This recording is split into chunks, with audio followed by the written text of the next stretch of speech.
non si scioglie subito.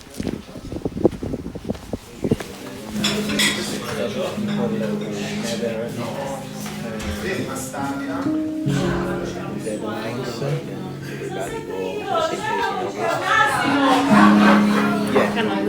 I think you have to write down started all of a sudden.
Man, the Italian Alps, it's such a wonderful part of this world. This summer we took our camper van called Otto for a 3-week trip through the Alps, mostly on the Italian side. This movie was just 2 days of that trip, but if you want to see what else we did, you can find a link to my Instagram in the description below, where I posted a whole bunch of pictures and stories and reels. But let me tell you about this hike a bit more. It's in the Valmalenco valley in the province of Sondrio, which is right up on the border with Switzerland. It's basically the other side of the Engadine Valley and St. Moritz, with the Pisbernina as the highest peak. So we took our van Otto on the long drive up, with many tight hairpins and dark tunnels, all the way to the parking lot at Campo Moro at around 2,000 meters, where we started the hike. The hike itself was about 28 kilometers in total over the 2 days, and I'll post the links to Strava below. The destination, of course, was the stunning Fellaria glacier. Apparently it's very popular with Italian hikers in the weekends, but it's not that known to foreign tourists. Unfortunately, as with all glaciers, it is dying rapidly. In fact, the whole lagoon didn't exist just 2 decades ago. The entire lake was covered with ice. And while we spent the night there, a couple of times we heard these big chunks of ice crashing down from the upper part or splashing into the lake from the lower part.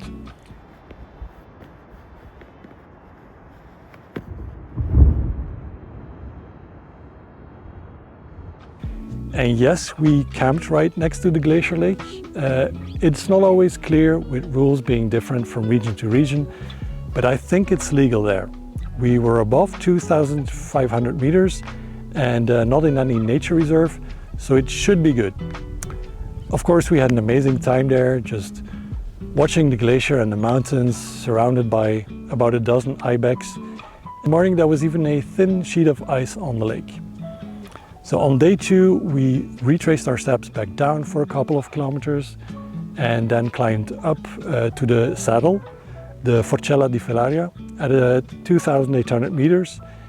And right there at the top of the pass, there was a temporary shelter cabin where we made lunch, and yeah, that was a very welcome break from the wind and the cold.